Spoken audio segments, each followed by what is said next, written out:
जोंखौ थाखा होना बहाय होनो प्रमद बरुवा फेरेदा लानजेनखौआ दाउखौ सोमसोबियो बर' सानना मोजां गैयाब्ला उपहार प्रमद बरु दाङरिया उपहार दिनैनि गुबै टपिकआनो जाहैबाय जाम्मानाव गेदेर बिटिआरनि चिफ प्रमद बर' सारा गोबां बाथ्रा बुंलांनो आरो मा बाथ्रा बुंलांखो स' नोंथांमोना खोनासंलांनो हागोन। फारसेथिं जे जोंनि बे बिटिआरआव गोदानै हाबनाय गामिफोरनि गेजेराव बिपिएफनि दैदेनगिरि मानाव गेदेर हरिसिंगा समस्तिनि त्रिदिप सारजों लोगोसे बिपिएफनि माखासे दैदेनगिरिफ्रा फैनानै दिनै मा बेखेव फैखो स' नोंथांमोना बे भिडिअ क्लिपखौबो नुनो मोनगोन। फारसेथिं जोंहा भटार्स ग्रुपनिफ्राय बा भटार्स ग्रुपनि दैदेनगिरिफ्रा दिनै मा बाथ्रा बुंदों, लोगोसे जोंनि बर' बिमा बा बर' आइमोना दिनै होस्रां जानानै बुख्रु बुसुय खालामजानानै दिनै बिथांमोननि गथ' गथायजों लोगोसे बिमाफ्रा दिनै इउपिपिएलनि हेंथायै मा बाथ्रा बुंदों, गिलु बालु इउपिपिएलखौ मा बाथ्रा बुंखो, भटनि थाखाय मा बाथ्रा बुंखो स' नोंथांमोना बे भिडिअ क्लिपखौ स्क्रिनाव नायलांदो। अब्ला आङो स्क्रिनाव होग्रोबाय। আজি কিছুমান ডাঙৰ ডাঙৰ নেতাবিলাক আহি আমাৰ মানুহবিলাকক ভয় খুৱাই আছে যে ইয়াত কোনোবা মাটি বাৰীৰ অধিকাৰ নাপাব, কোনোবা ইয়াতে কিবা সাংবিধানিক অধিকাৰ নাপাব, ইয়াত অমুক কাম নহ'ব তমুক কাম নহ'ব, এইবিলাক আহি কৈছে। যি সমাজখনে কঠোৰ পৰিশ্ৰমৰ বিনিময়ত, যি সমাজখনে বহুত বছৰ অপেক্ষা কৰাৰ পিছত আজি শান্তি আৰু সমন্বয় ঘূৰাই আনিব পাৰিছে, এই সমাজখন কোনোবা আকৌ ভাঙিবলৈ চেষ্টা কৰিছে। মছলপুৰ কলেজত কোনোবা বসুমতাৰী প্ৰফেচাৰে পঢ়াব, ইয়াত দাস শইকীয়া চবে পঢ়িব, আৰু ইয়াত মছলপুৰ হায়াৰ ছেকেণ্ডাৰী স্কুলত কোনোবা কলিতাই পঢ়াব, বসুমতাৰী নাৰ্জাৰী ছাত্ৰ ছাত্ৰী তেখেতৰ পৰা জ্ঞান ল'ব। এই সমাজ বিভাজনৰ ৰাজনীতি আৰু ইয়াত নচলে, সমাজৰ হিংসাৰ পৰিৱেশ ইয়াত আৰু নচলে। এই হিংসাৰ পৰিৱেশটো দূৰ কৰি অনাগত দিনত সুস্থ সমাজ গঢ়াৰ কাৰণে আমাৰ আহি থকা প্ৰজন্মক ভাল এটা পৰিৱেশ সৃষ্টি কৰি দিয়াৰ কাৰণে আমি আগবাঢ়ি যাব লাগিব। তো সেইকাৰণে এই 5টা বছৰত আমি কি কৰিলোঁ, ইয়াত ভূমি কিনিব নোৱাৰে, মাটি কিনা বেচা কৰিব নোৱাৰে বুলি কৈ আছিলে। আমাৰ চৰকাৰৰ দিনত 70,000 পৰিয়ালে মাটি কিনা বেচা কৰিছে, ইয়াত কোনো মাটি কিনা বেচাত বাধা নাই। আগৰ বিপিএফৰ চৰকাৰৰ দিনত মাত্ৰ 1,600 পৰিয়ালৰ মাটিৰ সমস্যা সমাধান হৈছিলে। আমাৰ চৰকাৰৰ দিনত 3,23,000 পৰিয়ালৰ মাটিৰ সমস্যা সমাধান কৰা হ'ল। 17 বছৰ বিপিএফৰ দিনত মাত্ৰ 59,000 ঘৰ বনাব পাৰিছিলে। আমাৰ 4 বছৰত আমি 3 লাখ দুখীয়া পৰিয়ালৰ ঘৰ বনাব পাৰিলোঁ প্ৰধানমন্ত্ৰী আৱাস যোজনাৰ। আমার উপহার প্রমদ বরু দাঙরিয়ার উপহার প্রমদ বরু দাঙরিয়ার আমার উপহার দিল তো আজি আমাক ইমান দুখ দিয়ার বাবে। Party International is a very good party and responsibility and understanding, very good party, and the government of parents.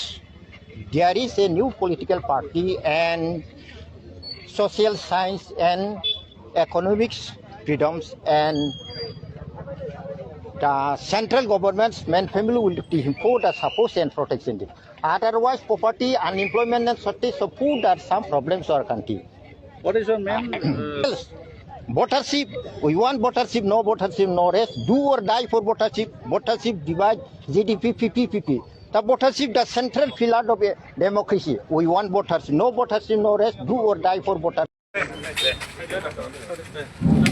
आरो दैमारि बिथांखौ टिकेटआबो बिथांखौ होनो गांसे आर'नाइ होनांगौ खावलायो आरो कान्ति बर' सेन्ट्रेल सेक्रेटारि बिपिएफ बिथांखौ गांसे आर'नाइ बरायबाय। दायो आङो लोगोसेनो दिनैनि हाबाफारिखौ मावफुंनो आखायाव लाबाय। बे जोंनि अफिस अफिनिंखौ मानाव गेदेर जोंनि बारग' प्रिन्सिपाल सेक्रेटारि बिटिसि बिथांखौ दिनैनि बे फिटाखौ होबाय रबिनसन मोसाहारि। नैबे अफिसखौ दिनै बेखेवनाय जाबाय। Long live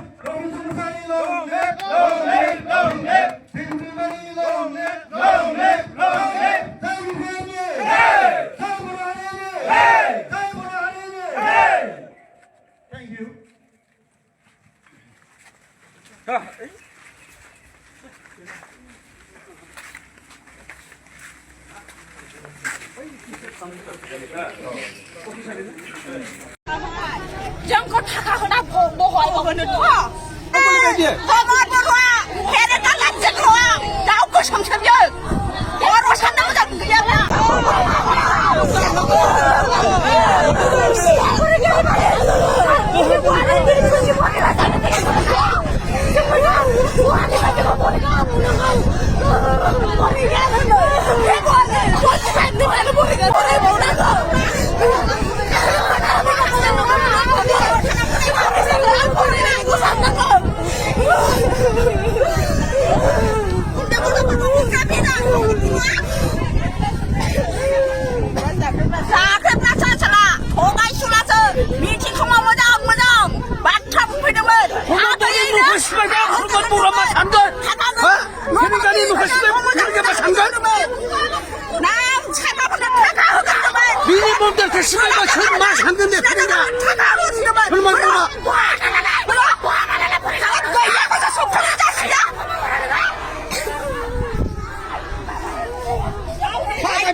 अब्ला मानव गेदेर रायजो राजा आरो लोगो नोंथांमोना थारैनो नुखाबाय खोनाखाबाय नङा होनब्ला दिनै मानव गेदेर बिटिआरनि चिफ प्रमद बर' सारा मा बुंखो लोगोसे बिपिएफनि माखासे दैदेनगिरिफ्रा दिनै गोदानै हाबनाय गामिफ्राव फैनानै दिनै मा फैखो नोंथांमोना थारैनो नुखाबाय आरो रायजो राजाफोरखौ एसेब्लाबो सिनायखादों नङा होनब्ला थांनाय बारफ्रावसो आङो बैसोरनि भिडिअ क्लिपखौ होखादोंमोन लोगोसे पटार्स ग्रुपनिफ्राय गोबां बाथ्रा बुंलांदों गुबुन रावै इंलिश टपिकजोंबाबो दिनै गोख्रों बाथ्रा बुंदों बोराय बैसोआवबो दा बेसेबां सैथो जोंनि बर' हारिनि थाखाय बेसेबां गनायजाथाव आरो सोरनि टपिकआ बांसिन मोजांसिन आरो फैबाय थानाय बिटिआर बिटिसि इलेक्शनाव थारैनो बबे मोनसे पार्टिया जोंनि बे बिटिसिखौ सरकार सलायगोन बेखौ नोंथांमोना एसेब्लाबो हमदांनो हादोंब्ला कमेन्टनि गेजेरजों फोरमायहर जे नोंथांमोननि कमेन्टआनो जोंनि बर' रायजो राजाफोरखौ थुलुंगा होयो नोंथांमोननि कमेन्टखौ फरायनानै जोङो मिन्थिनो हायो बबे दोलोआव बांसिन पार्टियाव